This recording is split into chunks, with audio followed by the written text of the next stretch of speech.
Hello hi, నేను మిశ్రాని. ఈరోజు నేను మీకైతే చికెన్ చీజ్ నగ్గెట్స్ చూపిస్తున్నాను అనమాట. చాలా ఈజీగా మనం ఒక 20 మినిట్స్లో ఇవి చేసుకోవచ్చు అనమాట. చాలా ఈజీ ఉంటుంది. అయితే మనము నార్మల్గా చికెన్ తీసుకొచ్చినప్పుడు చెస్ట్ పీస్ ఎక్కువ వేస్తుంటారు కదా. అయితే మనం అవి చికెన్ చేసినప్పుడు ఆ చికెన్ని కొంచెం చెస్ట్ పీస్లని మనము పక్కన పెట్టేసుకొని అవి ఇట్లా నగ్గెట్స్ చేసుకోవచ్చు అనమాట. నేను ఈరోజు చికెన్ తీసుకొస్తే అవి ఎక్కువ వచ్చినాయి, అందులో ఇవి మేము చేసుకున్నాము. అందుకే నేను మీతోన షేర్ చేసుకుంటున్నాను అనమాట. ఓకే, ఇప్పుడైతే అది స్టార్ట్ చేసుకుందాము. మన దగ్గర ఏదో ఒక బ్రెడ్, అంటే స్వీట్ బ్రెడ్ కాకుండా కొంచెం నార్మల్గా మిల్క్ బ్రెడ్ తీసుకుంటే బాగుంటుంది, శాండ్విచ్ కానీ అట్లా. నేనైతే ఇక్కడ బ్రెడ్ తీసుకున్నా. దీన్ని బ్రెడ్ క్రమ్స్ కోసం కూడా చేసుకోవాలి కాబట్టి ఎక్కువ బ్రెడ్ తీసుకొని సగం ఏమో గిన్నెలోకి తీసుకున్నా, సగం పౌడర్ని అట్లనే జార్లో పెట్టేసుకున్నా. ఇప్పుడు అందులో మనము అన్నీ వేసేసుకుందాము. ఓకే, ఇప్పుడు అదే జార్లో మనం ఈ చికెన్ని గరం మసాలా, మిర్చి పౌడరు, ఉప్పు, చిల్లీ ఫ్లేక్స్, ఆరిగానో అండ్ పసుపు, అల్లం వెల్లుల్లి ఈ మొత్తాన్ని అందులో వేసేసుకుందాం. ఇప్పుడు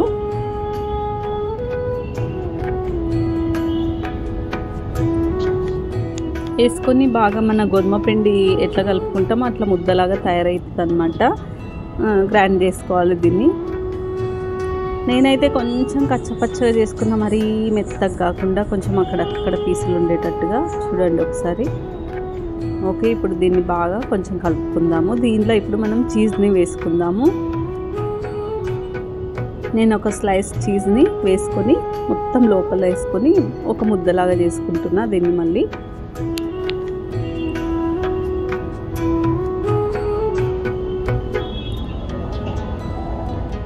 ఓకే, ఇక్కడైతే ఇది రెడీ అయితే అయిపోయింది. ఇప్పుడు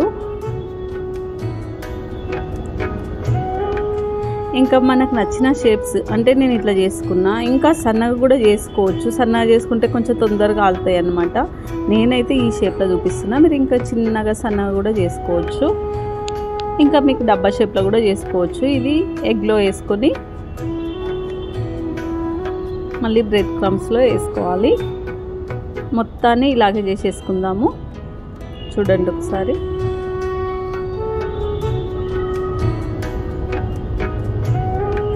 ఒక్కొక్కసారి మనకు బ్రెడ్ క్రమ్స్ ఇంట్లోనే ఉండాలనుకుంటే ఇంకా కొంచెం బ్రెడ్ ప్యాకెట్ ఒకటి తీసుకొని వచ్చి పెంకు మీద కొంచెం లైట్గా వేడి చేసి మొత్తం మనం జార్లో వేసుకొని గ్రైండ్ చేసుకొని పెట్టుకుంటే రెడీ అయిపోతుంది అనమాట. కొంచెం గట్టి కూడా ఉంటుంది. నేను అప్పుడప్పుడే చేసుకున్నాను కాబట్టి ఇవి మెత్తగా ఉన్నాయి కొంచెము.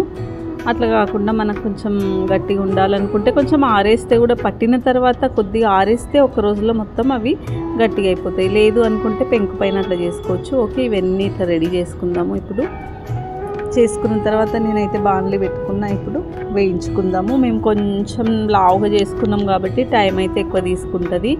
మీరు కొంచెం సన్నగా చేసుకుంటే తొందరగా కాలుతాయి అన్నమాట. నేను చూపించడానికి బాగుంటుంది అనేసి ఇట్లా కొంచెం లావుగా తీసుకున్నా.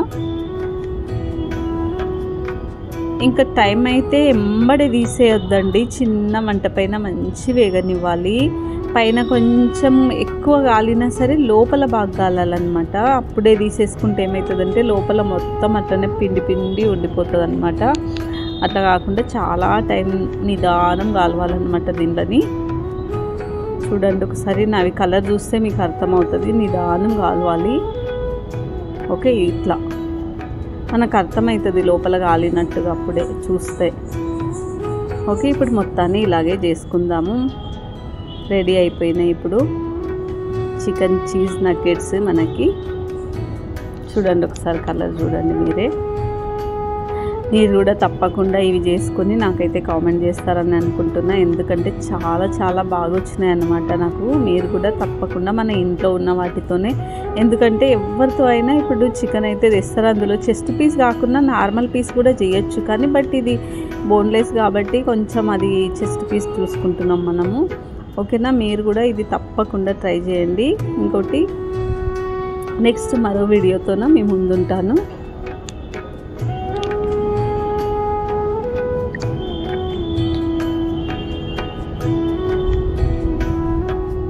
Okay, bye.